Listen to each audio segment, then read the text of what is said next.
Welcome to today's show. My name is Glenn Diesen. I'm a professor at the University of Southeastern Norway. With me is the excellent Alexander Mercouris. And the guest today is Nicolai Petro. Welcome. Nice to be here. So, Nicolai Petro, you are a professor at the University of Rhode Island in the US, and you also have some experience besides academia, as you've served as the U.S. State Department's special assistant for policy on the Soviet Union under Bush Sr. So the topic of today, though, is your most recent book, which has attracted a lot of attention, an excellent book, I would add, which is called The Tragedy of Ukraine, What Classical Greek Tragedy Can Teach Us About Conflict Resolution. So I often make this argument that Ukraine is divided at two levels, both at the national level, but also international or regionally, in which you both have this division between Eastern Ukraine and Western Ukraine. But this is often exacerbated by this division of Europe, as you have as you have NATO countries and Russia effectively pulling Ukraine in opposite directions. But your book focuses primarily then on this national division, the division within Ukraine. I was wondering if you could perhaps start off by telling us a bit about this internal dynamic of Ukraine. So in your book, you refer to it as two nations in one state. And can you elaborate? What does it mean to be Ukrainian, or how is it contested? Sorry, that's a very wide question, big question. It's actually, it makes the discussion very simple in some ways, because as I understand it, the fight or the struggle in Ukraine is about who gets to determine the proper definition of Ukrainian identity. And this has been an ongoing debate for, I would say, at least 150 years. Not so much among average Ukrainians, obviously, but among intellectual elites who are trying to impose one or the other definition. And Ukraine is a very diverse country, culturally and religiously, and even linguistically. So there are pockets within this vast territory the size of France, which have their own distinctive historical identities that have been reinforced by being parts of different empires. And these empires, the Austro-Hungarian Empire and the Russian Empire, were often antagonistic toward each other, and they used their parts of the Ukrainian population to assert their identity over the border regions, over the rest of the country. And when the country therefore came into being after World War I and after the Russian Revolution, it indeed had vast internal conflicts. And in the effort to establish, therefore, a new nation, had to come to terms with these with this internal conflictual dynamic. And the problem, of course, is that this has never been fully resolved, not even after 1991. So what is the main challenge now then? How do you see national unity possibly being formed? I guess, you have this common argument now that the Russian invasion has perhaps promoted more unity than was there before, but still it seems that below the surface there's still a lot of antagonism in all parts of Ukraine. Obviously, even more so with the regions that are aligning themselves with Russia. Yes. So I don't believe in the long-term effect of these kind of efforts to forge national unity through military campaigns. I think they work for the purpose of the military campaign. But I do see these kind of antagonisms as needing to be officially supported and promoted by the government. And I hope, and I believe historically, this is a very difficult and arduous process. Maintain essentially national animosities at such a high pitch for a long time. It works for revolutionary movements, and it works for fringe elements in the body politic. But most people just want to live more or less normal, tranquil lives, and it's hard to attract them to these kind of extremist forms, extremist ideologies, of which I consider nationalism to be probably the prime example today of an extremist ideology. So I think that in the long run, the geographic location of Ukraine and its long historical ties with Russia, but not only with Russia, with Poland, with Hungary, with Europe in general, of which I consider Russia part, will force it to adapt a common sense position that allows it to seek a form of reconciliation and healing. But I think with its neighbors. But I think that begins by with reconciliation and healing at home. And I think that's the most important thing that I would focus on, is no longer for Ukrainians, I hope, to stop thinking of themselves as one narrowly defined ethnos, but to accept a more pluralistic and multicultural version of their identity, which I think would bring them closer to Europe and to a modern European way of thinking.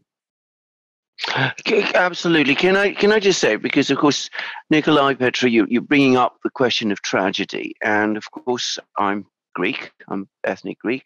My aunt used to act in Greek tragedies. She was an actress, amongst many other things. But one of the things that you understand about tragedy, Greek tragedy, is that it is, in fact, the participants who make the decisions. In other words, tragedy, what makes a tragedy is the actual will of the participant. And a participant a person who's involved in a tragedy can either take a direction which leads to good outcomes, or take a direction that leads to catastrophic ones. Nothing is pre-programmed. That is a fundamental thing to understand. And I think that is absolutely true about Ukraine as well. Ukrainians have choices. And what has happened is, because those choices have not been made well, and I don't think any of us here would dispute that. What has happened is that it has not only, of course, created enormous problems within Ukraine itself, which are unresolved, but it has made Ukraine both vulnerable to interference by self-interested outsiders, and it has also created a situation where Ukraine is, in a sense, a kind of challenge to those outsiders, that they feel that they have to fill the vacuum, because if they don't, the other side will do so as well. But it is within Ukraine itself that the solution lies, and it's one that Ukrainians themselves have the power to shape. I couldn't have put it better. I wish I'd been able to say that in less than 300 pages. But you've summarized exactly the dilemma. Of course, my book looks into how this came to be a dilemma, and how often the choices that were facing political leaders were ones where they had to make sacrifices and engage in self-examination, and conclude that maybe some of the actions that they were taking toward their ostensible enemies, fellow Ukrainians very often were better not made. And had they chosen compassion instead, an entirely different historical course of development would have unfolded. But that is still the dilemma facing Ukraine. And of course, any country, of which there are many, that has ever gone through a civil war understands this problem and either resolves it or divides. Mm.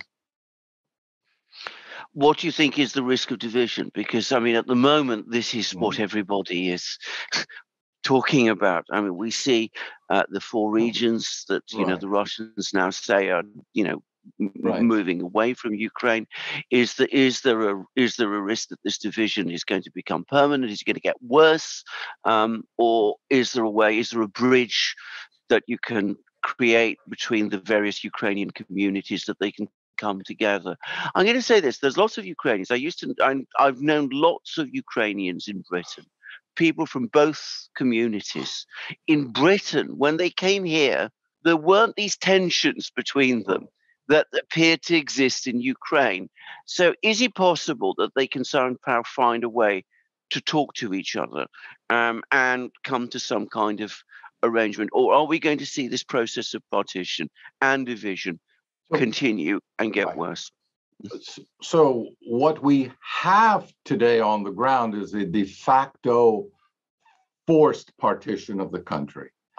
And the question, I believe, that military analysts are trying to come to an understanding about is whether this is likely to persist or is likely to be reversed.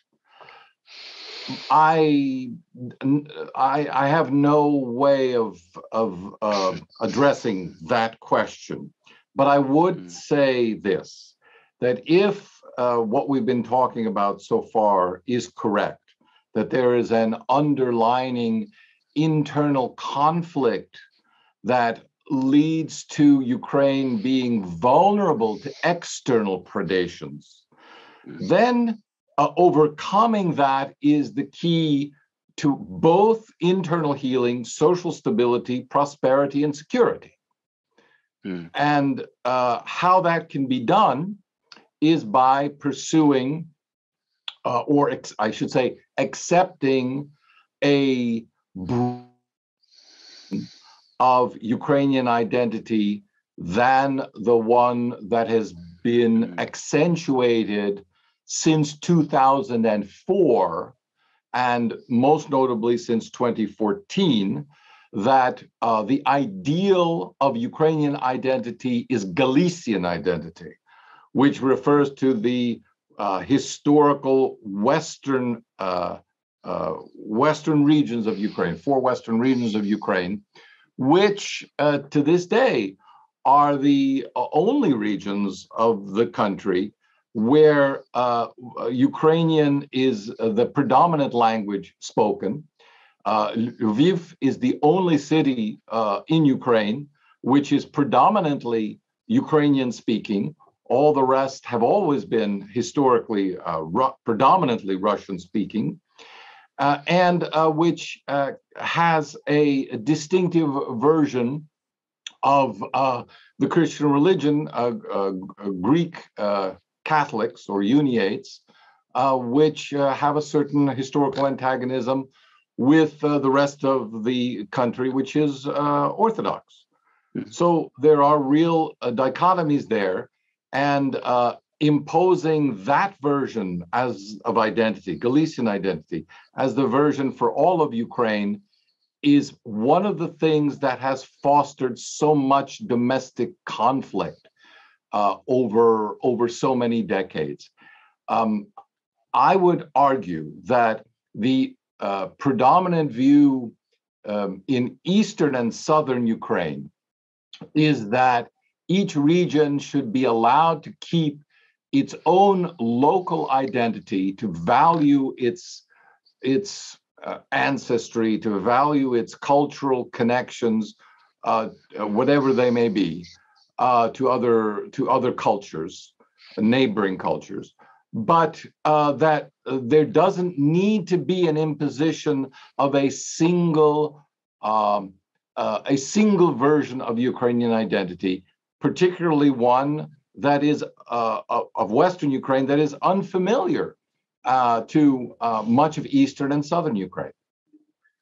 But I was wondering if this more pluralistic understanding of what Ukraine is, if that would ever be acceptable to the Western Ukrainians, because it often seems that, well, to a lesser extent, it wasn't that strong before 2004 with this so-called Orange Revolution, but to some extent they seem to become each other's other, that is almost adversary. Now, the reason I say that, if you're Western Ukrainian, you subscribe to this idea that there's only Ukraine is one ethnicity, one culture, one language, then you wouldn't you automatically look at Eastern Ukrainians as being dangerous for preserving what you would then consider to be an imperial Russian legacy by maintaining Russian culture and language and ethnicity? And again, on the other side, the Eastern Ukrainians, who considers Ukraine to have two or more ethnicities, cultures, and languages, of course, they would see the ethno-nationalism of Western Ukraine to be the divisive thing that undermines what the true Ukrainian is. I was just wondering, since 2004, have we seen any indications that this would be acceptable to Western Ukrainians to have a more pluralist understanding of what it means to be Ukrainian? Again, my perception of average people, and I visited Western Ukraine, is that they tend to get along on a daily level. The question that you're addressing involves the intellectual elite and their political ambitions. So here the question is, what is more important to the Western Ukrainian political elite? And the answer to this has differed over time. So in the immediate aftermath of the Russian Revolution, many Western Ukrainian intellectuals supported, although not all, but a significant proportion, supported the creation of a Western Ukrainian People's Republic, which would be separate from what they called Upper Dnieper Ukraine, which is the rest of the country east of the Dnieper. And that as a result, they could form their own independent country. They attended the Versailles peace talks separately from the Ukraine represented by the Kievan regime at the time, and made the case that they should be allowed their own country along with the newly established country of Poland. But they were denied this opportunity. And as a result, they went into in exile, essentially, and fought against Polish domination in those regions. And when overlordship switched to the Soviets, they started to fight the Soviets, again, for the objective of obtaining national independence. Mm-hmm. So national independence, I think, is the key point. And the question today is, how do you secure national independence for Ukraine, given that it has been such a difficult road for Ukrainians to obtain? Now, the current dominant argument in the context since 2014 of Russian invasion is that national independence must be forged by military means, evicting Russia. And evicting Russia means concomitantly destroying all connections to Russia so that nothing remains domestically that would be, to which Russia could hold on in terms of extending what the current Kievan regime defines as the colonial legacy of the Russian Empire and the Soviet Union. This strikes me as an unrealistic objective, or rather one that is an objective that current political leaders in Ukraine could make their mission for their lifetime, but there is no way to guarantee that mission will continue for their children and their children's children. And that's what makes it, I think, a hopeless cause to pursue unity that way. I would rather think that a more successful way to preserve Ukrainian national independence and unity is to encourage local pluralism, to allow local pluralism in exchange for civic consciousness and identity with the Ukrainian nation.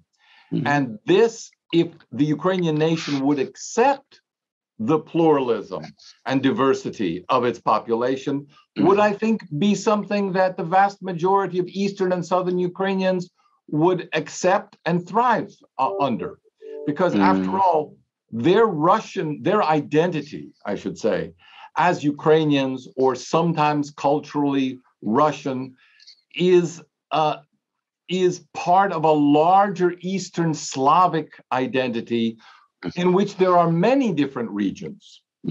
And I think we arbitrarily think of only three today: White Russian, Great Russian, and Ukrainian. But within each of those, there are multiple additional identities. And it seems to me bootless to try to suppress these when encouraging and accepting them would allow for a strengthening of a bond of the individual to the national identity, to replace a sense of nationalism with a sense of civic patriotism is what I think would be more successful. This is you make some very, very powerful points. Professor Petro, if I can just ask, one question I have never been able to understand about this conflict is, why does Galicia, a relatively small, one region within this very large area, which is Ukraine, a country the size of France, bigger perhaps than France, how has it been able, since 2004 especially, to exercise such a degree of political and even cultural dominance over the whole?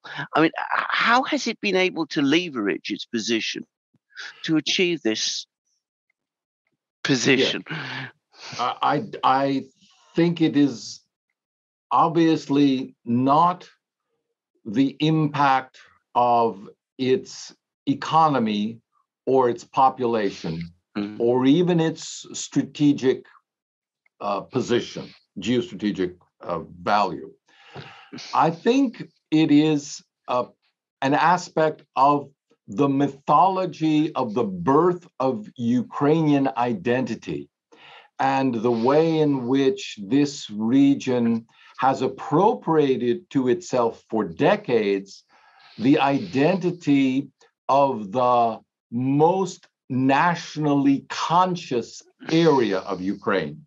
Therefore, if a Ukrainian supports at all the idea of national sovereignty, then the guiding star for that national sovereignty must be Galician history, Galician identity, and the concomitant political manifestations of that identity. Unfortunately, given perhaps the time at which these Galician political Ukrainian movements were being formed, and their immediate task, which was to liberate themselves from Polish overlordship and then Soviet overlordship, the element of their national mythology which was most accentuated was that of a heightened sense of nationalism as a sense of distinctiveness from others, maintaining a more distinct and pure sense of Ukrainian identity, so that Ukrainians would not be confused with their neighbors, be it Polish or Russian or Jews or others, and a certain insistence, aggressive insistence on the need to establish the hegemony of a Ukrainian national identity within Ukrainian borders. By the way, the concept of Ukrainian borders, of course, is very malleable. So indeed, the aspirations of Ukrainian nationalists extend quite a bit beyond the current borders of Ukraine. But be that as it may, I think it has to do, the answer to your question has to do with the mythology of Ukrainian history and the fact that it is being taught, has been taught for now quite a while, as being a mythology of resistance, rebellion, and self-assertiveness. Indeed.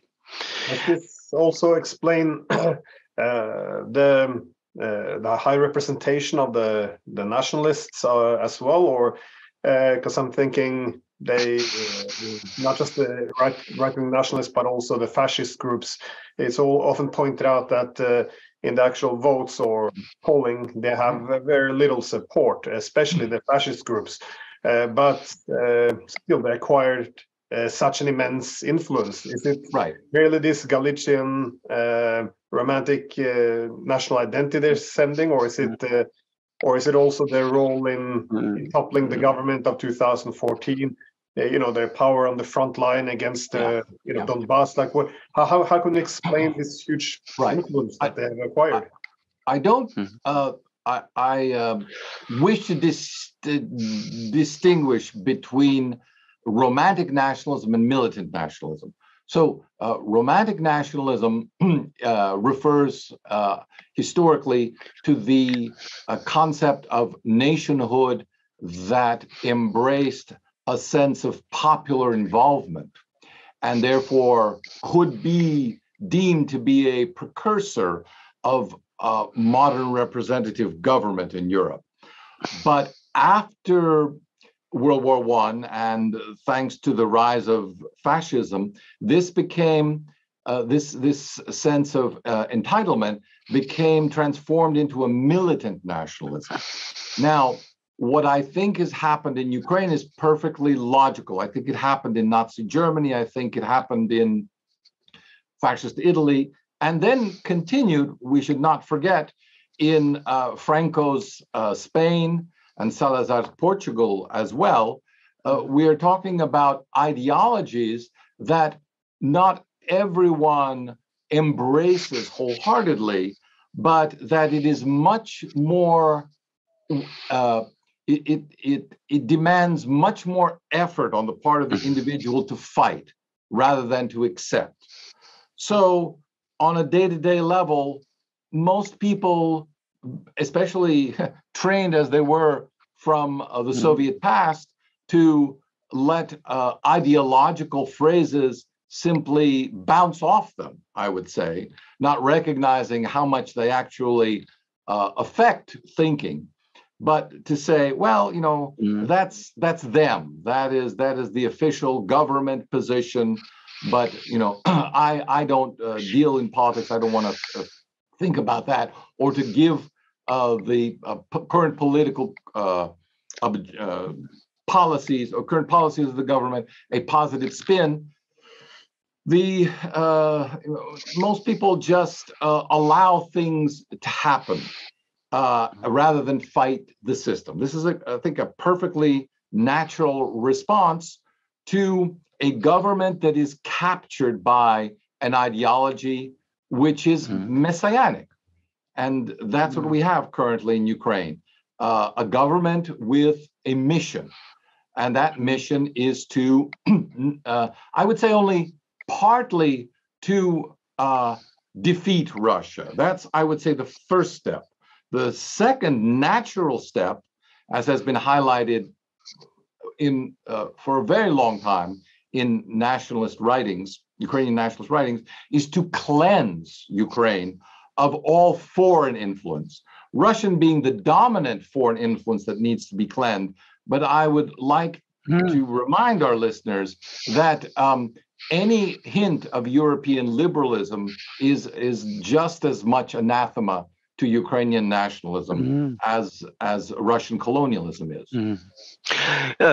Professor Petro, you started with tragedy and Greek things. So I'm going to continue with Greek things a little because, of course, Greece is also a country which has had a very, very powerful nationalist movement, an ethnicist nationalist movement. And I'm a personal witness. I mean, I know how, fascistic ideas can spread within it, even if there are only a minority of it.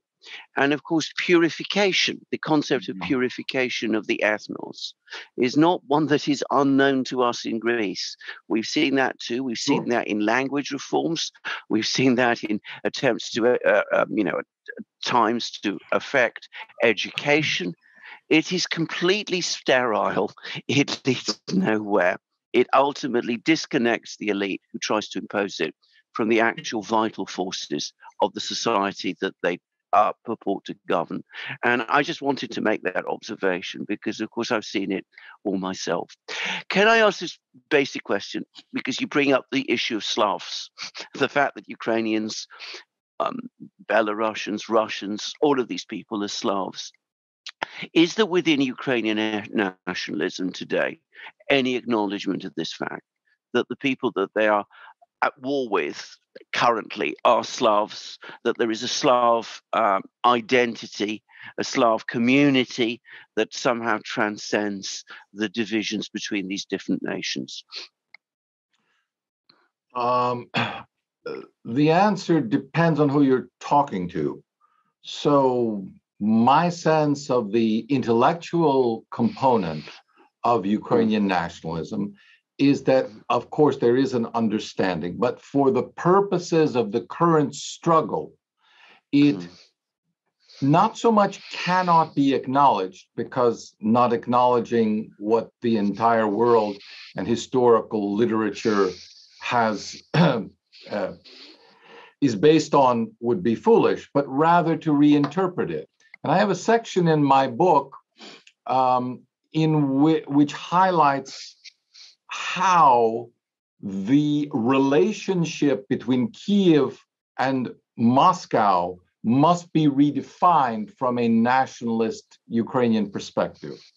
So, what from a Ukrainian nationalist perspective, what happened was a usurpation of historical tradition.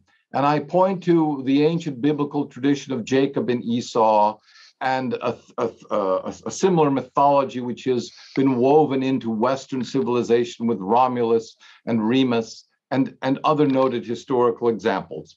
Two brothers equal in potential, however, and Cain and Abel, of course, however, one took advantage of the other.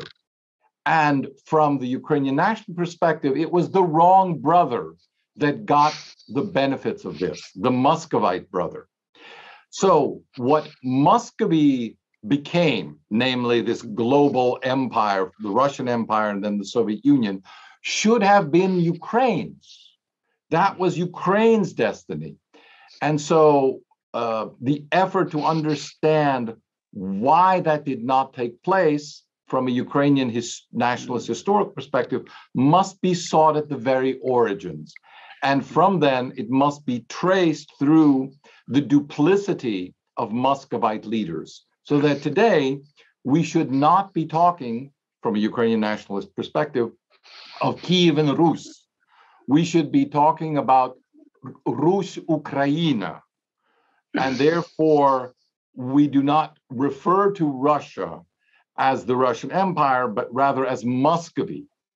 And all the legacy and the heritage of anything that is good from that ancient Slavic culture should be attributed to Kiev, not to Muscovy, because everything that Muscovy touched is tainted, and therefore a poisoning of the original beneficial Slavic well.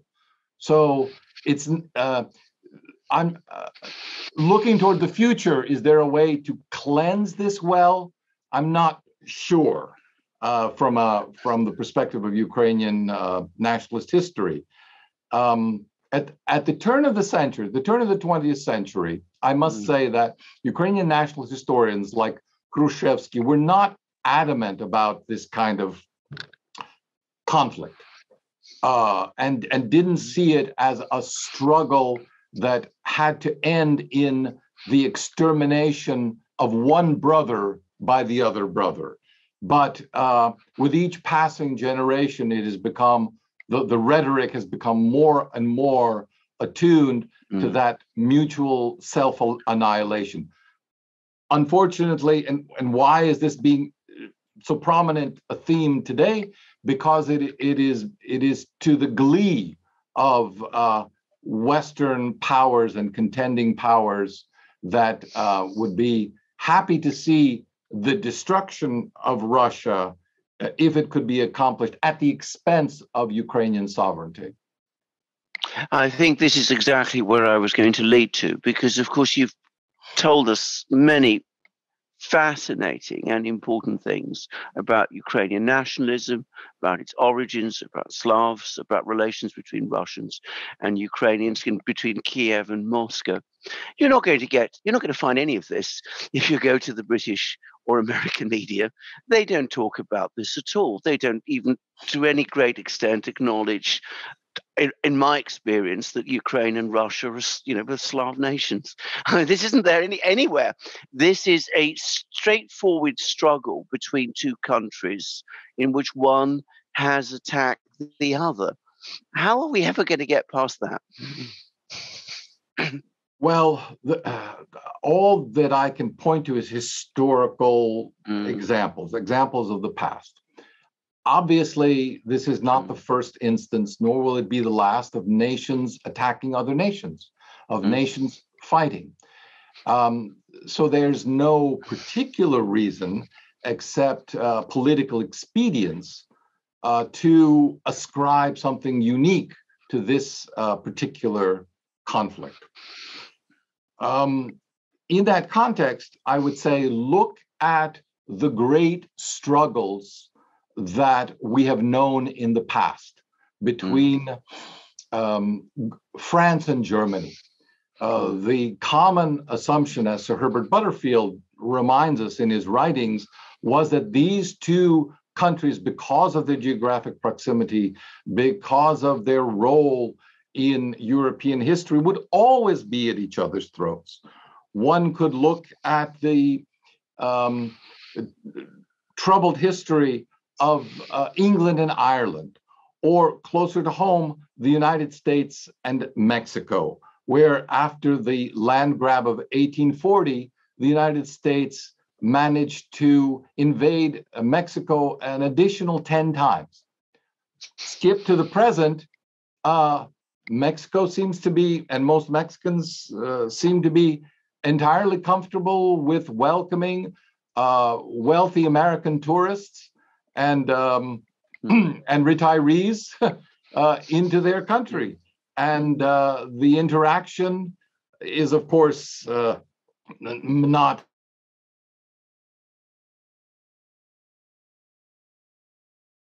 but we've been able to move beyond it.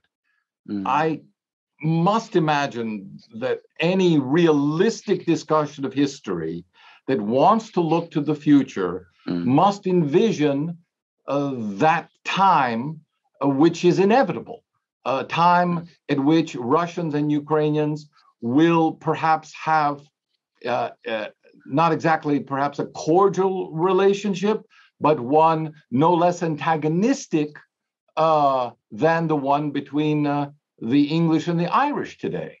And I think that is easily predictable. Certainly, Angela Merkel, I was just reading her latest interview in Spiegel. She talks about this as an inevitability. And I think she's quite right on that point. I just wanted to make one observation about these things. Mexico, the United States, France, Germany, Britain, Ireland and of course I live in Britain, and one is very conscious here of the Irish issues. But one of the reasons these things were settled is because the outside world left the parties alone to settle them. I mean, there hasn't been constant interference by self-interested outsiders in the Mexico-US issue, or the France-Germany issue. Most countries wanted there to be a reconciliation between Germany and France. And of course, Ireland is a little different, but again, it was essentially the same. The trouble is, one of the problems is that as far as I can see at the moment, there is a desire, on the contrary, on the part of some countries in the West, to see this confrontation between Ukraine and Russia continue indefinitely. Is that also your sense of this? Yeah, I mean, you make a very good point, namely that we live in a different age than the one that allowed statesmen the time to deliberate and the time to reflect on the consequences of their action without being pressed into immediate decisions and responses. However, it strikes me that it is not so much a characteristic of the age as a characteristic of our failed statesmanship. In other words, I still like to think that a true statesman would be defined as one who could say, don't trouble me with these things that you say I have to address immediately. My objective is indeed one that looks toward a long-term future and tries to set a course for establishing what I have called for is some sort of larger European settlement on these issues. One has inklings of this type of thinking occasionally getting through to people in the statements of Merkel, who is retired, Macron, when they say, well, what happens next? What happens after this conflict? Because all conflicts end. So the question is, how do we encourage that?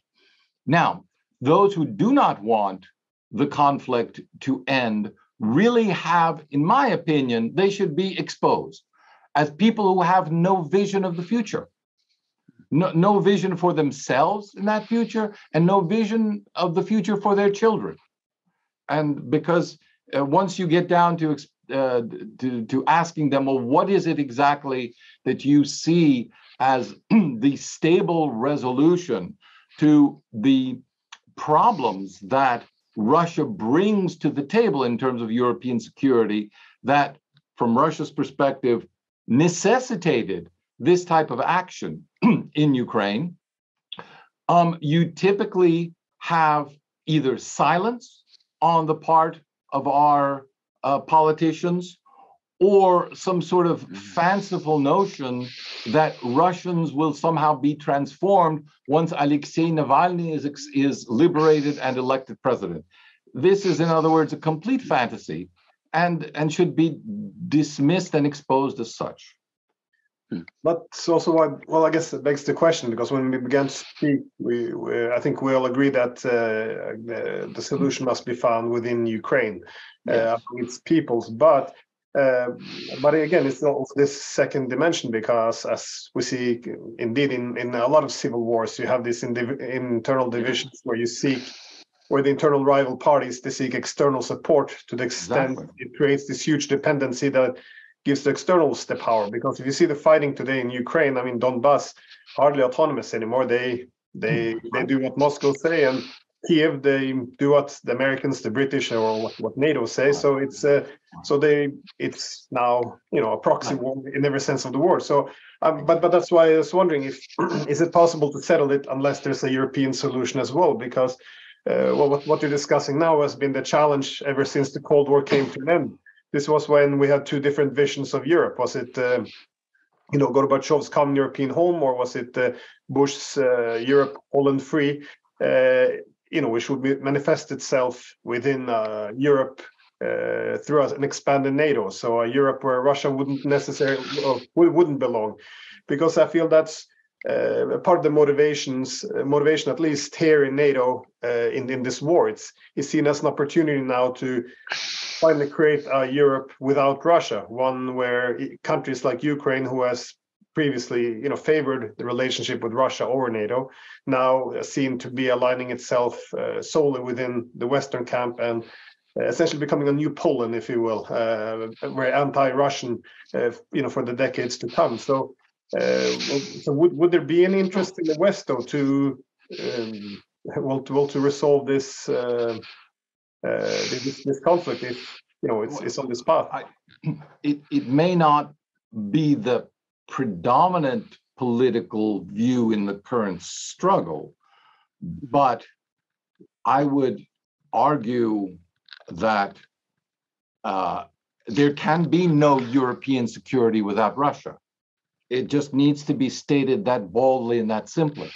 And once one establishes that as the premise of dialogue over security matters, then it becomes a matter of how to implement that principle, the idea that there can be no security in Europe without Russia.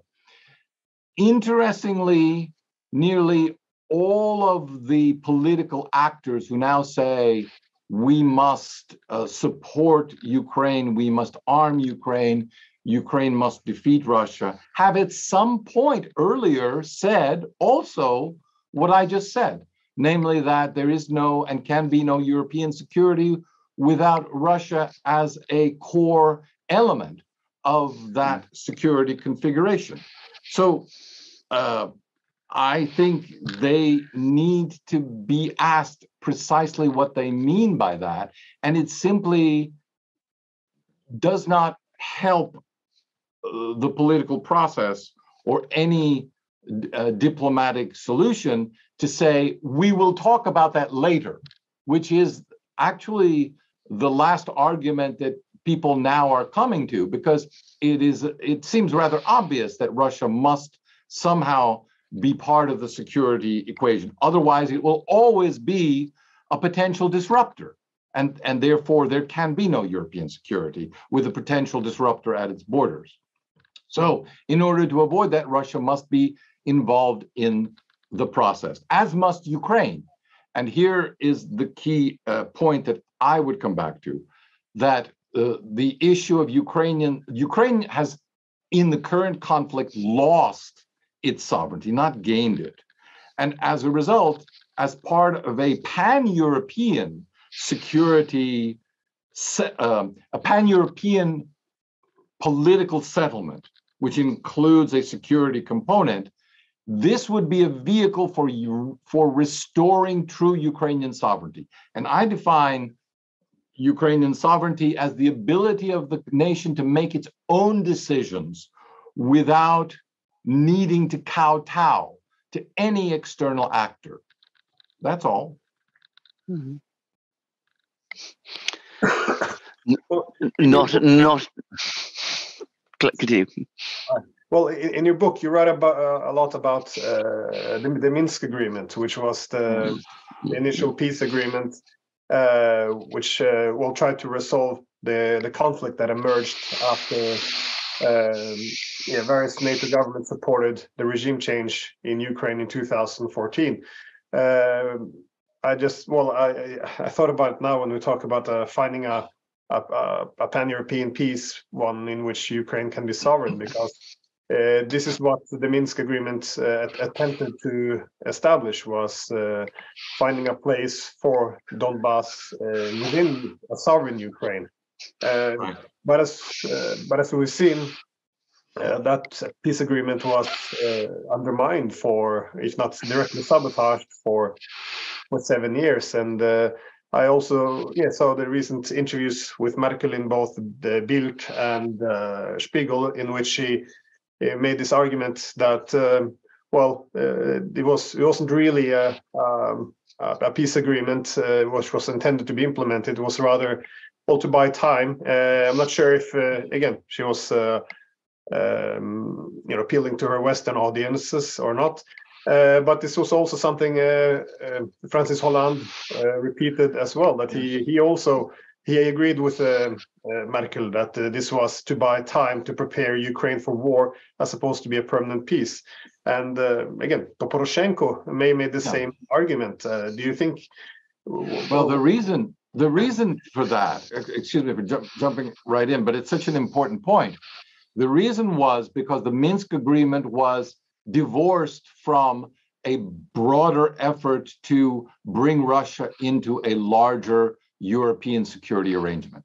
If those two strands, the domestic reconciliation within Ukraine as a result of implementing the Minsk Accords, had been pursued alongside and simultaneously with efforts to bring Russia into a larger European security and political settlement, things probably would have proceeded along a very different track. As it was, however, the separation of those two meant that as a result of the inability or the, let's say, inability or unwillingness of the Ukrainian government to accept the loss of Eastern Donbass and Crimea, there was no way to resolve either issue. There was no way to resolve the tensions within the country, and at the Ukrainian government's insistence, there was no way that Russia could be rewarded, as they saw it, for creating this rift to begin with. So it became a self-fulfilling prophecy that led to the destruction of both Ukrainian sovereignty and, I would say, European sovereignty in the process, which is now just as beholden. The Western European leading governments are just as beholden to the United States as Ukraine is. I couldn't agree more. I think that this is always what was needed after 2014, a dual track, want to resolve the divisions within Ukraine, but also want to resolve the divisions in Europe. Unfortunately, this never was forthcoming.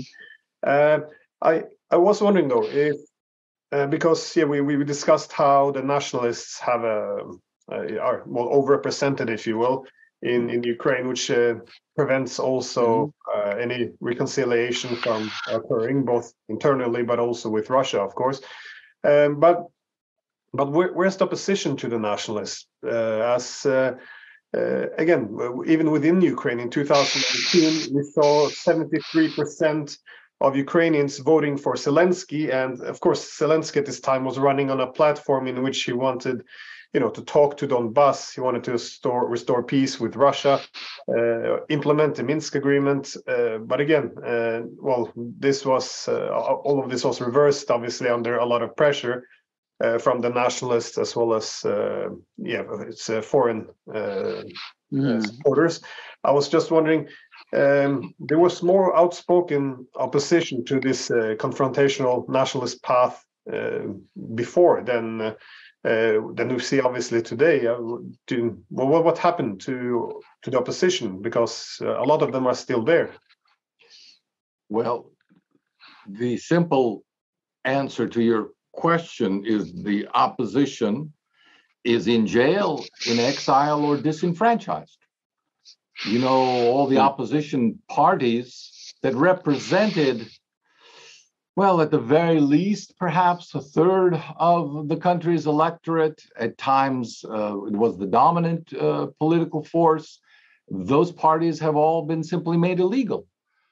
And although the latest effort at this has occurred under the pressure of a Russian intervention.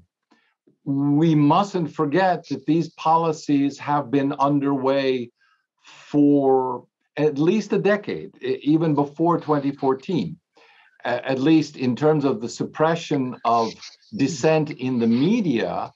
The main blow against independent media in Ukraine was the taking away the license from three major national television channels in February of 2021. So, and all of this, as you correctly suggest and point out, was done with the blessing of the United States and the Europeans, not exactly as enthusiastic about it as the United States government was, but let's say they kept mum about the process. And the result is that the voices of the opposition, which I wouldn't even call them opposition so much, I would say the alternative view in Ukraine, of one that says, we are not Russian. We wish to establish our Ukrainian identity, but appeals to the Kievan government, let us be Ukrainians under our own terms, not as you would define it, but as we would define it. And in exchange, we promise you our political loyalty, the political loyalty to the political nation.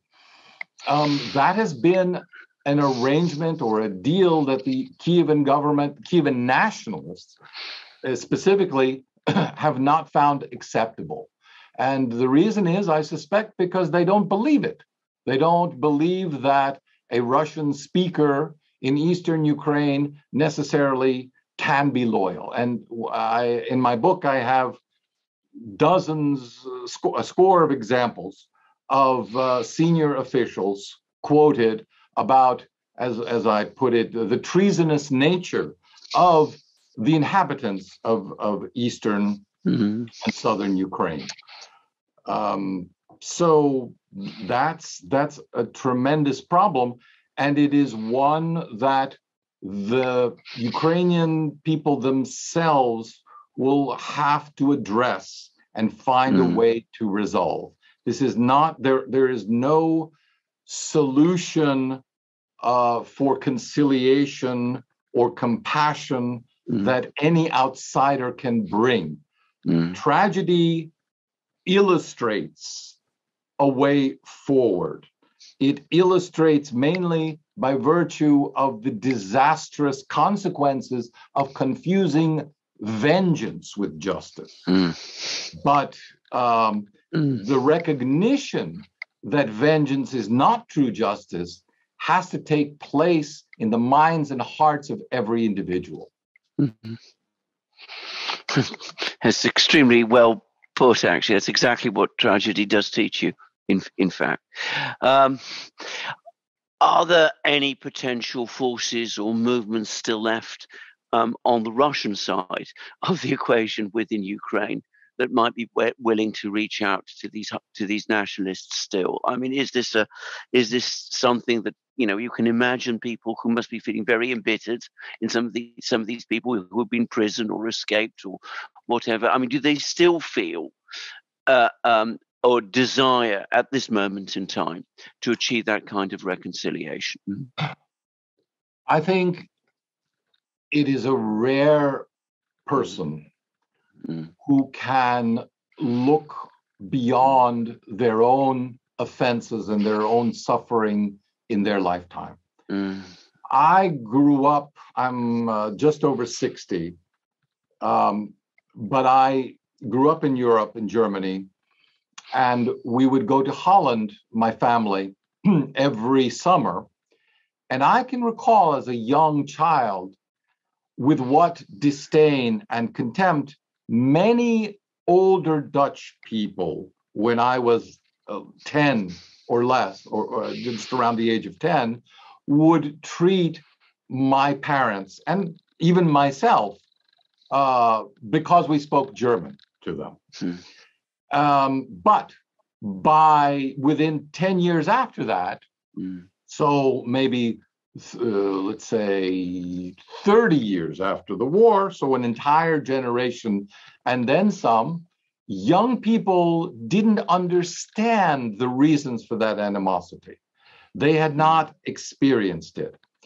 And that is one of the blessings that time brings. They say time heals all wounds, but not the wounds that the individual person wishes to retain for themselves. But it allows future generations not to dwell on those wounds because it makes them hard to understand and hard to recreate. And I think that's a very hopeful sign for the future, namely that as time passes, generations change, and we forget the slights of the past. And by slight, I don't mean to make light of tremendous suffering, but just that everything is seen differently in historical perspective, just that we're not there yet. Yeah. How do you see this? Speaking of time, healing all wounds, how do you see the time being on the side of this partnership, though, between the West and a lot of the nationalists in Ukraine? Because I remember after 2014, we had a lot of the Western media were quite horrified and appalled by the fact that very far-right nationalists and openly displaying Nazi symbols were accruing such a huge amount of influence. And even only this week, we see Poland expressing, again, in the main ally of Ukraine, still expressing its profound unhappiness with how the Bandera statues are popping up, and these fascist slogans are now being spoken across the country. I was just, is this it does seem like a marriage of convenience, not just on the Western side being not comfortable in the long run, but also, as you mentioned, nationalists themselves in Ukraine. They're not pro-liberal or necessarily pro-Western. So how is this partnership dependent on an alliance against Russia? Or will this fall apart as soon as the war would come to an end? Or how do you see this? Neither one outcome nor the other in the short term, but we need to take a broader historical perspective. So I'm a bad political scientist in that sense, because I don't have and I don't see any immediate solutions or solutions for the short term. At the same time, however, I see that history tends to temper the anger of communities and to allow them a path toward healing. A path toward healing which I describe in the first chapter and the final chapter of my book literally involves forgetting the hurt of the past and moving on to a brighter future, imagining a brighter future. But as I said, the decision to embrace and to embrace former enemies as neighbors and even potential friends is something that each individual has to go through. And for some, it will not be possible in their lifetime. And for others, it will be possible. But as with each succeeding generation, it becomes harder for that succeeding generation to understand why we need to hate those people, because they seem just like us in so many ways. And so that, I think, is the default position in history, to view others with understanding and compassion until they prove otherwise. Well, I like that. I always like to finish on an optimistic note. I'm not sure if Alexander or Professor Petro, if you have anything last you want to add. No, I just wanted to say that when it comes to these conflicts, I am always an optimist. You live around here, you look around you, you look in Europe, things do eventually sort themselves out. It can be often a long and twisted road, but we do eventually get there in the end. Otherwise, we wouldn't be here. So we will find an end point, and it will be a good one. But of course, we are still on that very long and very twisted road. We've only done a few turns, perhaps. So, I mean, we've got a long way to go before we get there. That's what I would say. The one thing that I would add, because it hasn't come up, is that people often say, well, what is the practical mechanism that you would recommend for a tragic therapy? Because clearly we don't live in an Athenian polis, which was a community that could essentially be herded to and required to view these enlightening and soul-searing dramas. We don't have anything like that today. But it turns out that we do have a mechanism that has been in place for roughly 50 years and has worked in also more than 50 countries, called Truth and Reconciliation Commissions. And that is a vast well of experience that many countries have tapped into, and that I think would be very promising for Ukraine as well. And the examples that I talk about, Guatemala, Spain, and South Africa, involve regions of the world which have been demonized. Their opponents have been involved in civil war. These civil wars have sometimes lasted 20 and 30 years. And afterwards, the process of healing does begin, and there is a precedent and examples of how to do it. And we should all look to those examples with optimism when we're thinking about Ukraine as well. Yeah. I hope so as well. I guess that's been one of my disappointments over the past few years, because this is a dual conflict, both internally within Ukraine and in Europe. I feel the logic has often gone both ways. So, for example, when we've seen possible reconciliation in Ukraine, we see been obstructed, for example, by shutting down political opposition, shutting down opposition media, arresting the opposition leader, the main opposition leader in Ukraine. And at none of this point did I see any of the NATO countries stepping up saying, listen, this is going to exacerbate the conflict. Instead, I feel like a lot of the sentiment behind it was, well, if we're shutting down the opposition media, politicians, arresting the opposition leader, well, at least that means there will be less Russian influence and it will be more European, and that will be a path towards more stability. So I feel like this, the effort of cleansing Ukraine of Russia has kind of made the West more accepting of these very ugly developments within Ukraine, where the two nations, as you described them, within one state continue to clash. It is, I think, impossible in any future that I can foresee in which Russian influence overall is eliminated in Ukraine.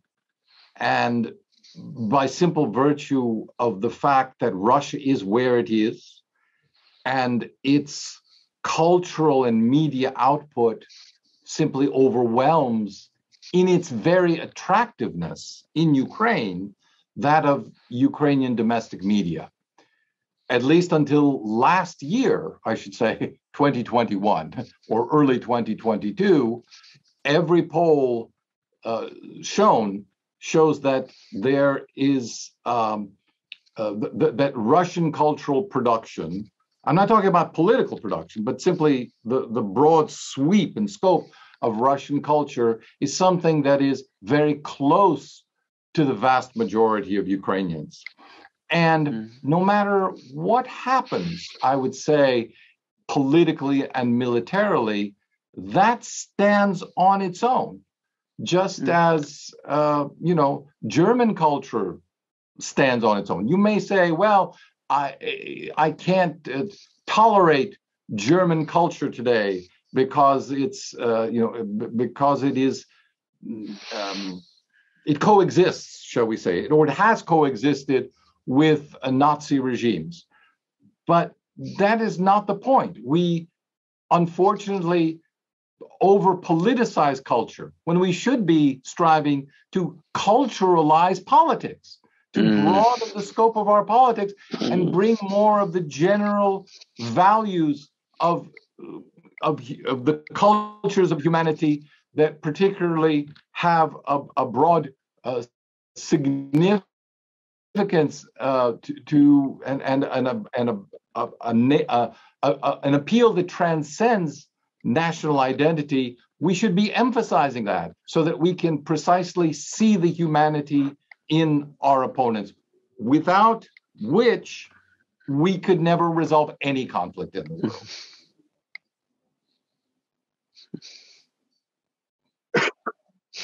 Well, Nicolai Petro, thank you so much for your time. We really appreciate it. And for everyone watching, please, make sure to look out for The Tragedy of Ukraine. Excellent book. Definitely something everyone needs to read if they want to understand the domestic component of this conflict. So, thank you again. And thanks to you as well, Alexander. And thank you. Here. Nice to talk to you both. Nice. Have a good New Year. Very